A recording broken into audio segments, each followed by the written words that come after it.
हैं। राइट। तो जैसे सर अभी 3 सेगमेंट में हमने अलग अलग चीजों के बारे में बात की, हमने लेसिक्स की बात की कि हम स्पेक कैसे रिमूवल कर सकते, कैटरेक्ट की बात की, और अब बच्चों के आई हेल्थ इश्यूज के बारे में भी बात की।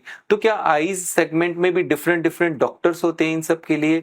आपके हॉस्पिटल में किस तरह का प्रोसेस फॉलो? देखिए, अब ना जमाना है सुपर स्पेशलिटी का, और मेरे हॉस्पिटल का ही नाम है हीलिंग टच सुपर स्पेशलिटी आई केयर। हम लोग 8 डॉक्टर हैं, अलग अलग सुपर स्पेशलिटी के।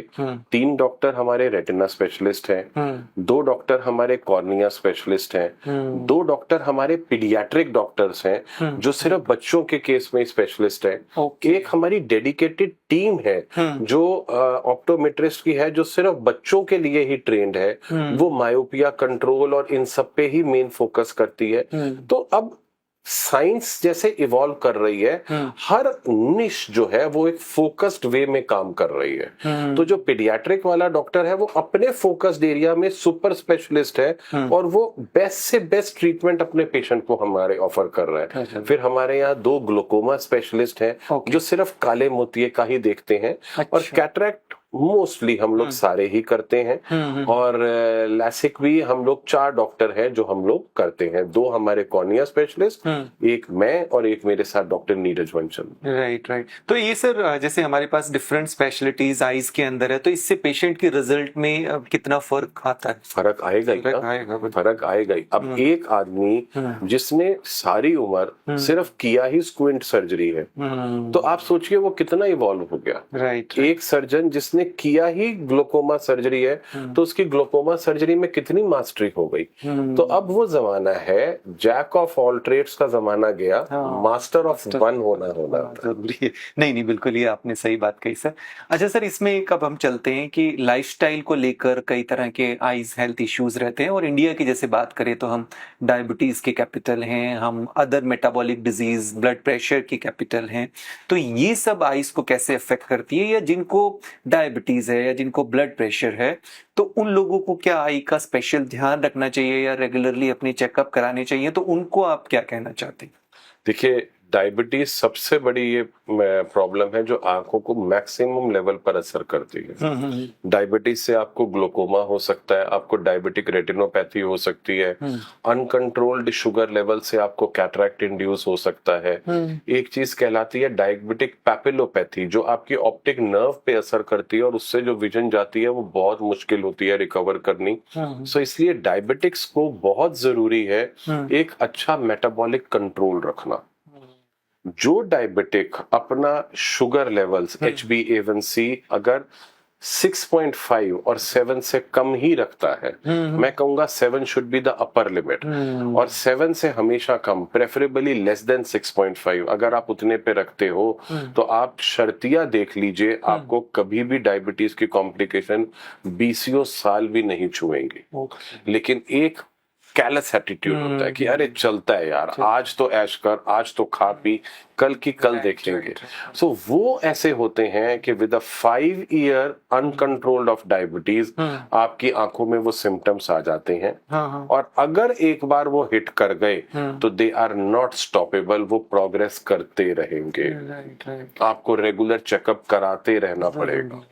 ठीक है, तो इसलिए बहुत जरूरी है कि आप शुरू से ही कॉन्शियस रहें, आप शुरू से ही कंट्रोल अपना रखें। And when it comes to combination treatment, जैसे डायबिटीज जब हाइपरटेंशन से जुड़ जाती है और वो भी अगर अनकंट्रोल्ड हो, तो एक तो करेला ऊपर से नींद चढ़ा और खराब, उससे जो चेंजेस हैं वो और फास्ट होने लगते हैं। अच्छा। और कॉम्प्लिकेशंस बढ़ती हैं, and it leads to blindness my friend. There are lot of patients, कई बार because of ignorance, कई बार because of lack of resources, कि उनको पूरा ट्रीटमेंट नहीं मिलता और दे गो ब्लाइंड। राइट। और अब ये बहुत ज्यादा फल्मिनेंट हुआ है, बहुत ज्यादा हो रहा है। सर इसमें एक चीज और है, जैसे हम प्री डायबिटीज की बात कर रहे हैं, डायबिटीज की बात कर रहे हैं, तो अब अगर हम बात करें, वो पेशेंट कहते हैं कि नहीं मेरा ठीक रहता है, कंट्रोल रहता है, पर ठीक की उनकी डेफिनेशन ट्रीटमेंट डिफरेंट होती है। और अगर हम बाहर देखें तो HbA1c की रेंज भी अब कम, वहां पर वो मानते हैं कि 5.5 के बाद ही वो प्री डायबिटीज में डिक्लेयर कर देते हैं। तो उनको फिर कितना पीरियोडिकली अपना ये चेकअप कराना जरूरी है, क्योंकि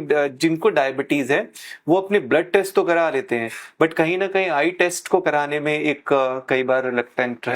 इसमें मैं कहूंगा हमारे फेलो कुलीग्स को भी ये बहुत ज्यादा ध्यान रखना चाहिए कि जैसे अगर एक फिजिशियन के पास जो गया डायबिटिक पेशेंट, तो जब वो उसकी शुगर को देख रहा है और वो देख रहा है कि ये थोड़ा सा लापरवाह किस्म का पेशेंट है, तो उसको खास बोले कि आप अपनी आंख का चेकअप जरूर कराएं।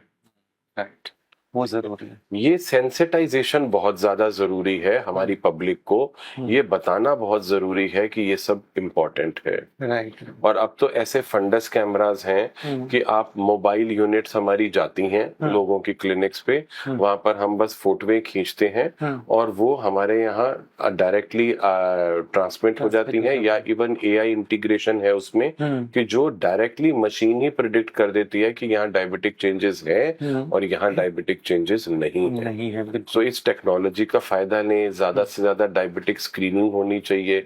बट मेन क्रस ये है कि आपका शुगर लेवल अगर अच्छा मेंटेन्ड है, आपका HbA1c अगर 6.5 से नीचे है, आपको इतनी जल्दी प्रॉब्लम नहीं आएगी।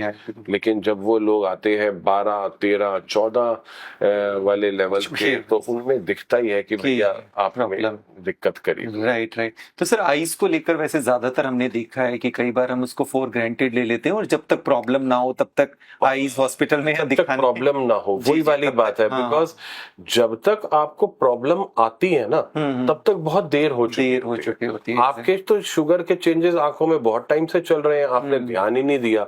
जब वो पेशेंट कहता है कि डॉक्टर साहब मुझे तो कुछ था ही नहीं, तो फिर हम उसको बताते हैं कि भैया ये तुम्हें चल तो 4 साल से रही है, अब तुम्हें मालूम चला है जब वो ज्यादा बढ़ गई और वो सेंट्रल फोवियल एरिया या मैकुलर एरिया के अंदर पहुंची, तब वो तुम्हें मालूम चला, तो तुम हमारे पास आए ज्यादा। अच्छा, इसमें एक चीज और है सर कि जैसे आई चेकअप की बात करते हैं हम, प्रिवेंटिव हेल्थ चेकअप्स की बात करते हैं, और आजकल काफी पॉपुलर भी है, लोग अपना मास्टर हेल्थ चेकअप और ये सब कराते हैं, बट उसमें वो बाकी चीजें अपना पैथोलॉजिकल टेस्ट और ये सब करा लेते हैं। पर वही जैसे बात करा आई चेकअप वगैरह रूटीन में ऐसा आपके पास भी बहुत ही कम आते होंगे। समीर जी, आप ये देखें कि दिल्ली में कितने परसेंटेज लोग हैं जो अपना रेगुलर पीरियोडिक हेल्थ चेकअप कराते होंगे। आप मेरे ख्याल से इंडिकेट कर रहे हैं वो एफ्लुएंट क्लास की जिसकी अफोर्डेबिलिटी भी है, या जो इतना पढ़ा लिखा है कि वो रेगुलर जाता है। देखिए, एक बहुत बड़ा चंक है जो जिसने कभी पीरियोडिक हेल्थ चेकअप सुने भी नहीं होंगे, जो सुबह उठता है और रात को सो जाता है अपने काम के मतलब जिम्मेदारियों को पूरा करते हुए, उसके पास ये टाइम नहीं है। और एक वर्ग ऐसा है जिसको परवाह ही नहीं है, जो अफोर्ड तो कर सकता है लेकिन वो अपने रोज के कामों में इतना उलझा हुआ है कि उसके पास यही वक्त नहीं है कि वो अपनी हेल्थ के लिए सोचे। तो वो तब तक बेचारा बढ़ता ही रहती है प्रॉब्लम कि ये आगे निकल, जब तक उसको सिम्टम्स इतने आ जाते हैं तब वो भागता है कि मुझे अब दिख नहीं रहा। राइट। सो इसके लिए बहुत जरूरी है कि मैं समझता हूँ कम्युनिटी आउटरीच होनी चाहिए। हमें रेगुलर ऐसे चेकअप्स करते रहने चाहिए, चाहे बाजारों में, चाहे दुकानों में, लोगों के पास जाकर we reach out to our patients. We government, I must say कि they should run a campaign for diabetes to control this, because ये this is a controllable blindness. सबसे बड़ी चीज है, this is a controllable blindness which is reaching as the main cause of blindness. Okay, so we can definitely control it by having a regular screenings, regular educating our patients, and this is how we can manage these patients. ये सरकार को मेरे ख्याल से इस पे अभी work करना जरूरी है, बिकॉज डायबिटिक रेटिनोपैथी और मायोपिया, ये दो चीजें बहुत तेजी से बढ़ रही है। बिल्कुल।